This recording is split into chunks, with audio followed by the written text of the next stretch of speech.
Our Holy Father, Pope Leo XIV, recently spoke about how sacred music can help the Church in her efforts to renew and deepen the spiritual life of the faithful. So join us on the program to talk more about the value of sacred music is Joseph Patrick. He's a musician, composer, church organist. He also had spent more than 2 decades as the director of music and liturgy at Corpus Christi Catholic Church in Houston. Joseph, thanks for coming on the program. We appreciate your being here. Thank you for the invitation.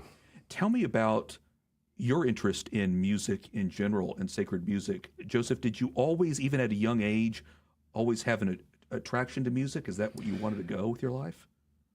Yes, my father was a musician, and so in our house there was always music, and the 3 children, the 3 of us kids, we all took piano early on, and Dad was there teaching us. So we all had music from a very early age.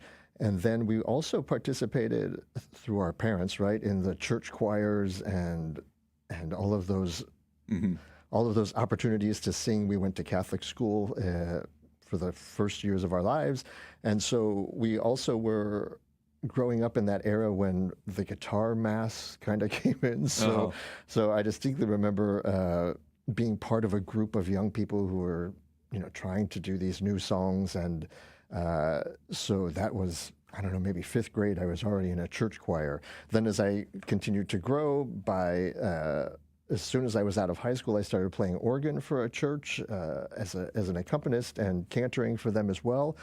And since then, I have been doing church music, since then. So that's a good number of years. Yeah.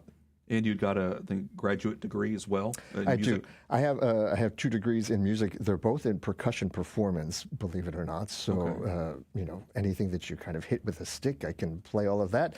But along the way, of course, with piano early on and singing in high school choirs and in church choirs, that's kind of where I gravitated to in terms of work for the most part.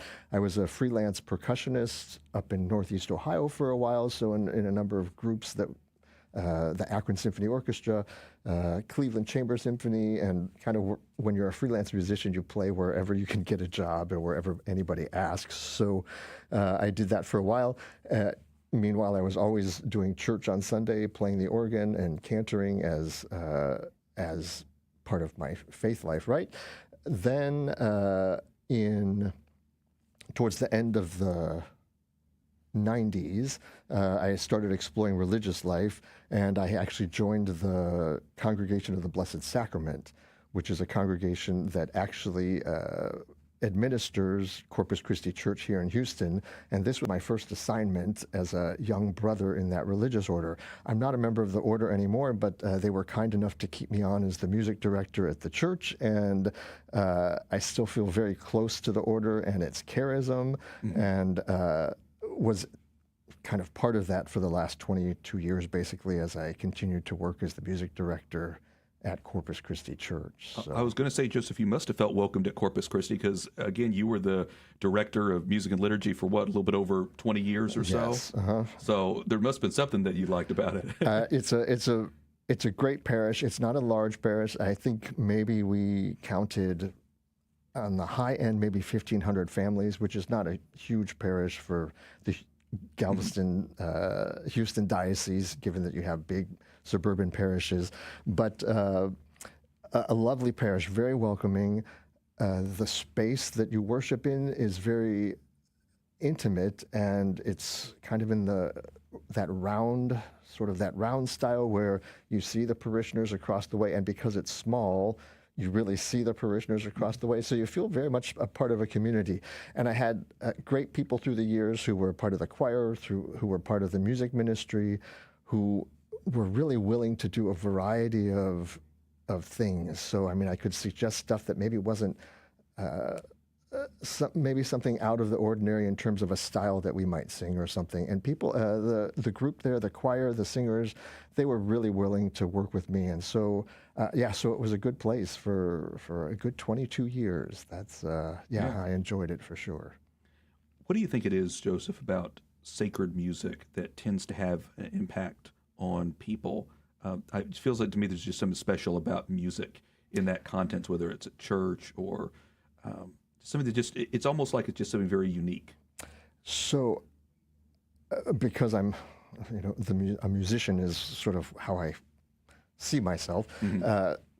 There's something about music that can really move the soul, and it's not words. It's something I think more profound in a sense than words. I will say, even when you started the program, you said the memorare, the prayer, right? And immediately what came to my mind was a tune that I had learned for the memorare years and years ago, like when I was in high school, out of a book, the old hymnals that they had, right, with just chord symbols over the top. And so as I hear the tune in my head, it makes that prayer of Virgin Mary, never was it known that anybody ever came to you and was denied, right? And it brings it into a deeper level just because you have that melody that accompanies what the prayer is. And so I think that what music can do for people is take the texts or, basically the words that we're praying and in a way make them even more profound because it has that, the beauty of music sometimes. Sometimes it has the joy of music. Sometimes it has the sadness that music offers. And so it can make those texts just much richer and they speak to us in a different way.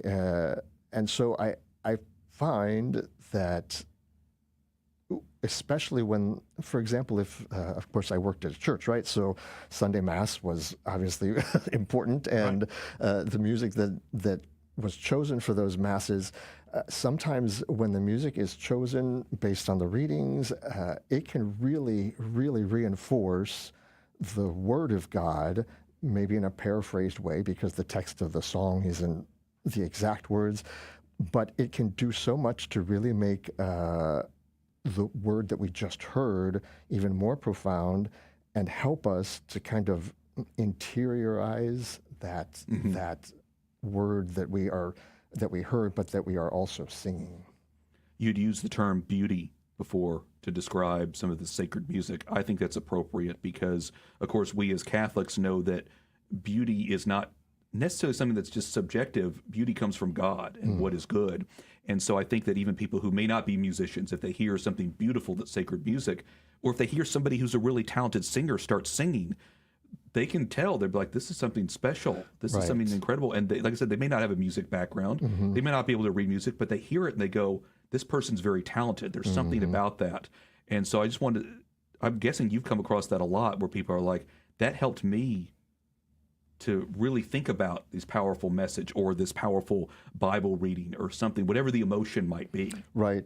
And I completely agree with that. And I don't think you necessarily exactly have to be a trained musician or something to know when something is moving you. I mean, it's our human experience, right? So I recall back maybe a couple of Good Fridays ago, we sang whatever our hymn was for communion, and then it was left just to a single violin to play, right? And it was it was haunting, and it was perfect for the moment. And you could just have a sense of the Spirit in that room moving us, not in a, sort of an overwhelming joy kind of thing, but in the profound nature of the moment that we were experiencing, right? By just one single line on a violin.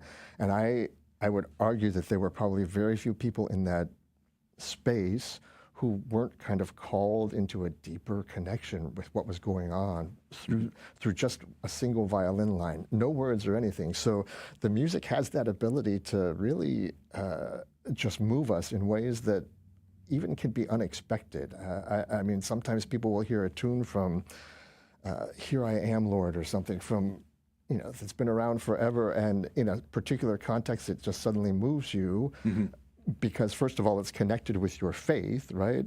And then it's a nice melody, and the words are lovely. So you get this, you're automatically moved by this music, which uses the text and recalls your faith. It's all kind of interconnected. It's a beautiful I use the word beauty again, right? It's a beautiful thing. And so it's powerful, and I think it's important in liturgy that happens for people, that's a component of liturgy that is done well, so that it's not a distraction, but it's something that calls people to deepen their experience. It's part of the liturgy. Like Exactly. I say, it's part of it. It's integrated in there. Exactly. Very good. I had checked out briefly, Joseph, your website. I think it's Music of Joseph Patrick, and you'd even created some of your own albums. I think one is of the Psalms. Mm-hmm. How do you decide, what kind, if you're going to do something on sacred music, how do you decide something like that? Generally, for me, again, because I was working at the parish there for a good 22 years, right? After maybe 14, 15 years of singing the same version of the psalm, I read a text and suddenly quite frankly, again, it's the Spirit that says, maybe there's another way that we could hear this psalm proclaimed, right? And so I don't want to say it's random, because I don't think anything is sort of random, but it's kind of, this is what the Spirit seems to be calling me to write or to compose right now, a new refrain, a new way of, again, hearing the same, this liturgical text, I don't know, in a different way. So that's, it's spirit driven for sure. Yeah, very good. So I should mention then that you're a freelance musician nowadays. Any particular big projects coming up or things that you're working on? So what I've been working on, I left Corpus Christi about a year ago, actually, to the day tomorrow. This was, I think I had my farewell party on the 30th of June last year. There are no coincidences here on the Guadalupe Radio Network. Right? Now that you're saying that, that's and so I've spent the last year kind of putting together a lot of the music that I had written for liturgical use there at Corpus for various events and other things that also just I was inspired to write. And so I've spent a year recording and putting those out on Spotify and other streaming services. And so I still work on those kinds of things. I got a commission from St. Lawrence this past year that I'm proud of, and working towards getting it recorded so that I can put that on there also. And just kind of continuing in that vein, the Lord has something planned for me here in this kind of interim time. And so I'm doing what I think the Lord's asking me to do, and the Lord's going to show me what's next. Trust in the Lord, absolutely. Yes. Fantastic. Well, the website is Music of Joseph Patrick. People can, or .com, musicofjosephpatrick.com. They can check it out, listen to some of your music. In the meantime, we appreciate your time. Joseph Patrick, musician, composer, church organist, thank you so much for your time. We appreciate it. Thank you. Thanks for having me. And we thank all of you for listening to Catholic Lunch Break here on the Guadalupe Radio Network. Until next time, stay Catholic, Houston.